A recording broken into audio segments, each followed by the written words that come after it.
Great points. Caleb Williams, rookie year, didn't go according to plan. His play was uneven, and his head coach, Matt Eberflus, was fired midway through the season. Now the young quarterback is hoping to bounce back in year 2. Our own Adam Schefter says that this season, Caleb is set up for success. Take a listen. Every single thing the Bears have done this offseason seems designed to bring the best out of Caleb Williams. They hire Ben Johnson first and foremost and surround him with an assistant coaching staff to elevate Caleb Williams. They then go out and trade for 3 different offensive linemen to go fortify a leaky offensive front to protect Caleb Williams. And then they use 2 top draft picks on a tight end from Michigan, Colston Loveland, and a wide receiver from Missouri, and Luther Burden, to give Caleb Williams even more weapons. So he's got the coaches, he's got the line, he's got the weapons. They are doing everything they can to make sure that he fulfills his potential. Makes me happy to see these 2 ladies. Mina Kimes from the West Coast, Kimberly A. in the flesh. Hey, Stephen A. What's up? Yeah, Molly, my mistake. Yeah. I had it in reverse. American and European players. My bad. We can go over that. But it was 18. They have more American players. The Europeans only had 6, 7. My bad. But that's what it was. Got to field the team. I meant the Europeans. But is it just European? Real quick, though. Just European or all international? All international. They only had got 18 it. So American. Total international is only 6. Right. So total that's very swayed. I meant exactly. All right, we'll get our ducks in a row and dissect that further tomorrow. Kmart, tell me this. Yes. Does Caleb need to make the playoffs this season? Is the pressure on him? Pressure is on him, yes. I am of the mind that no, he does not need to make the playoffs in order for this to be considered a successful season. Everything that Schefter laid out is 100% right. The Bears are doing everything they can to put Caleb in the position to succeed. However, the Bears are the same franchise that haven't, to this point, proven that they can develop a quarterback properly. So you think about that coaching staff with Eberflus, everything that Thomas Brown being promoted to OC, and then all of a sudden 2 weeks later, hey, you're now the head coach. All these things helped set Caleb back. There were moments last year where he was on the field trying to run plays, and there was confusion. People on the sidelines were like, what is he even running? I need Caleb just to get back to the basics. This is a new coaching staff. This is a new rookie head coach in Ben Johnson. As talented as he is, he's never been a head coach. They're in a very tough division. I think we need to temper the expectations. Say in December, we want to see you play meaningful football. We want to see you do the basics properly before we say, dictate that there's a playoff mandate. Otherwise, this hasn't been a successful season. As long as he shows growth, I'm good with it.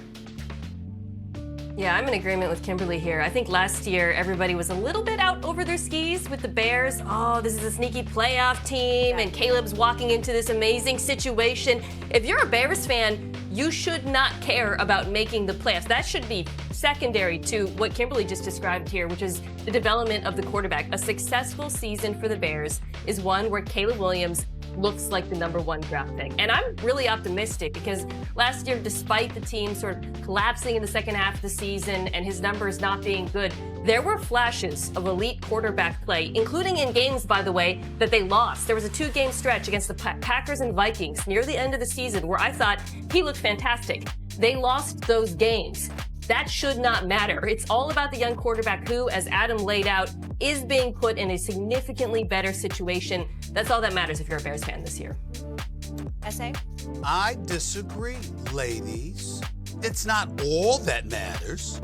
I mean, if Caleb Williams goes out and he looks like a #1 quarterback, but the Chicago Bears still finish 5-12 or 4-13 or something, nah, we gonna find a way to say he could have done more. He could have done more. Now, I believe in this brother. I believe he was worthy of being the #1 overall pick, even though I like Jayden Daniels a lot. I saw 20 touchdown passes, 6 interceptions, sacked the league high 68 times, 16 more than any other quarterback in the National Football League. You're damn right they needed to do something. They did it out of necessity so they could maximize this kid's ability. Last season, he was on suicide watch. Couldn't even protect him. That's what you were doing to him. So this year you did it. You got a new coach, Johnson. You buffered your offensive line. You got some additional weapons. We get all of that. But if this brother goes out and he's doing his thing and he looks like a #1 quarterback, you know what?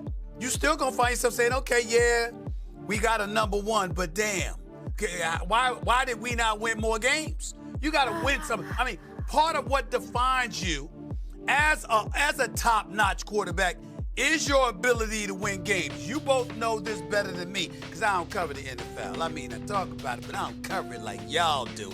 I rely on y'all, you see. My point to you is this. Don't tell me that you establish yourself as a number one quarterback when you're not winning some more games. Part of the criteria is your ability to close the deal and win games. Unless you sitting up there and averaging 35 points a game and your defense is so horrid, so porous, that it's obviously nowhere else to look at other than the defense not being able to safeguard you. But when you're top-notch quarterback, you got to win some games now. Come on now. And that means inching towards the playoffs. Steven, I have a problem with two things. Your take and that jacket, okay? Let's just focus on the tape. Let's just focus on the tape. You have lost your mind. I was This is a fly-ass jacket. What are you talking about? Go ahead. No, you look very nice. Stephen A., you took the bait. She was just playing you right there. She liked your jacket. I'm just tweaking him. I'm tweaking him. But in all seriousness, Stephen, I think you're being part of the problem.